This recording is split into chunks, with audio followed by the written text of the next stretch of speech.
Ethan Morales never remembered a time when life felt stable. He grew up in a tiny, dimly lit apartment on the south side of Chicago, 2 rooms. Peeling paint, a cracked kitchen counter, and a mattress that had been passed down through 4 cousins before it reached him. His mother, Alina, worked 2 jobs, cleaning offices in the morning and waiting tables at night. She left before the sun rose and returned long after it had set. Ethan often slept by the time she came home, and by the time he woke up, she was already gone again. They barely spoke, not because they didn't care, but because life didn't give them the luxury. Ethan's father had walked out when he was only 6. One argument, one slammed door, and he vanished forever. No messages, no help, no goodbye. Life moved on, but the emptiness stayed. At 15, Ethan felt like a ghost wandering through a world that didn't even see him. School wasn't a place to learn, it was a battlefield. His kids teased him for wearing the same 2 shirts every week, for the cheap shoes he duct-taped when the soles split open, and for being quiet. They had no idea the real reason he kept his head down wasn't shyness, it was exhaustion. He spent nights doing dishes, laundry, cleaning, helping with whatever little he could, so his mother could rest even if just for 10 minutes. There were times he skipped dinner so she could have the last portion. She never noticed, and he never told her. 'Twan winter morning, as snowstorms howled outside and chills crept through the apartment walls. Ethan opened the fridge before school and found exactly 3 things: a half bottle of ketchup, stale bread, and a single egg. His stomach growled, but he closed the fridge quietly. "Mum needs the egg more," he whispered. He walked to school that day on an empty stomach, the cold biting into his skin, but he still kept moving. The world seemed against him. Every classroom felt like a reminder of what he lacked. Kids laughed loudly with their friend groups. Ethan sat alone. Teachers barely remembered his name because he never caused trouble. Didn't he raise his hand? Didn't he want to give anyone another reason to mock him? One afternoon, when he finally gathered the courage to answer a question in math class, someone from the back yelled, "Why is the homeless kid talking?" Everyone laughed. Even the teacher cracked a smile. Ethan felt the heat rush to his face.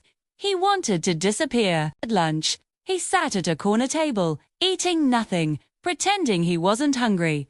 But pain is a strange thing. It can crush you, or it can carve you into someone capable of greatness.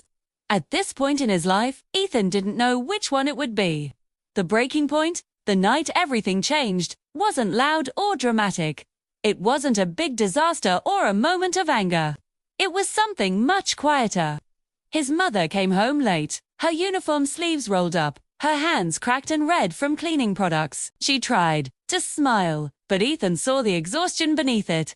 She opened her purse and spilled the contents onto the table: receipts, small tips, loose change, and a stack of unpaid bills.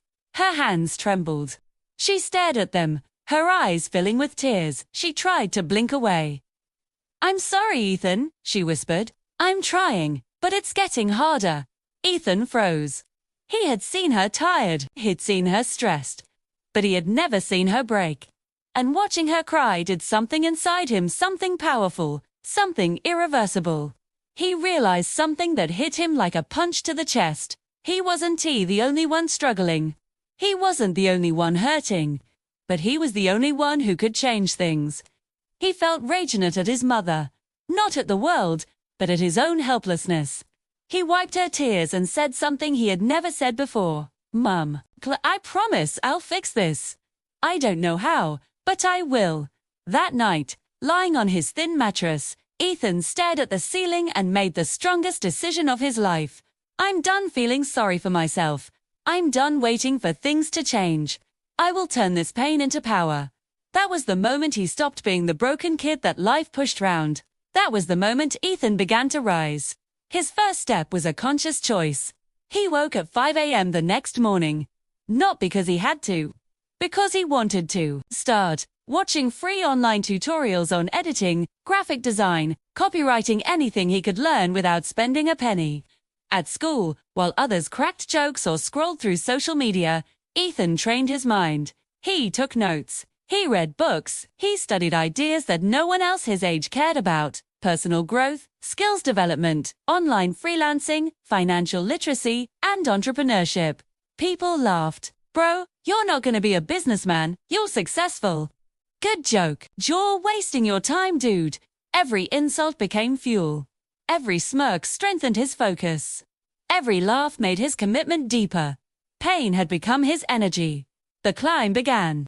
He took on tiny online gigs, $5, $10, sometimes $2 just to build a portfolio. Late nights, early mornings, tired eyes. Yet something inside him felt alive for the first time. He saw progress. He saw possibilities. He saw hope. By 17, he was earning more than his mother did from her morning job. He kept it a secret at first, not because he didn't want her to know, but because he wanted to surprise her. His classmates still treated him the same. They still ignored him, still laughed behind his back. What they didn't know was that the quiet kid was building something they could never imagine. The breakthrough came when Ethan turned 18. He officially registered his first online freelance brand. He upgraded his equipment, took bigger clients, and learned more advanced strategies.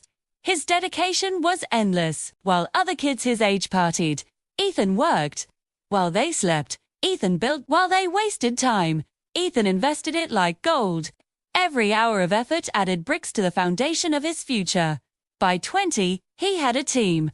By 21, he expanded into digital marketing. By 22, he rented an office with his name on the door, Morales Media Group. He looked at the sign for a long time that day, because it wasn't just his name, it was his story.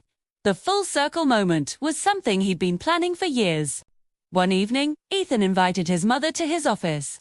She had never been there before. She thought he just worked at some small job online. When she arrived, she stood frozen in the lobby, polished floors, glass doors, employees at desks. Ethan walked out wearing a suit she had never seen before. Her hands covered her mouth. "Ethan, what is all this?" she whispered. He didn't say much, he just handed her an envelope. Inside was a deed to a brand new house. Paid in full. Her knees almost gave out. Tears streamed down her face. "I don't understand," she said through sobs. "How did you do all this?" Ethan hugged her tightly and whispered the truth. "Pain taught me. Discipline built me. You inspired me." She cried harder, but this time they were tears of pride, not struggle. Ethan had kept his promise. Ethan's story is not about money. It's not about business. It's not about success. It's about power, the power we all have but rarely use. Pain could have destroyed him, but he let it build him. Failure could have made him quit, but he let it teach him. Loneliness could have shattered him, but he let it strengthen him. And that is the lesson he wants the world to know. Your pain is not a punishment. It is preparation. It is shaping you into someone unstoppable. The world may ignore you, people may laugh at you, circumstances may try to break you, but if you decide to rise, nothing can stop you. Turn your pain into power, turn your struggle into strength. Turn your story into a victory. If you want more stories like this, don't forget to subscribe.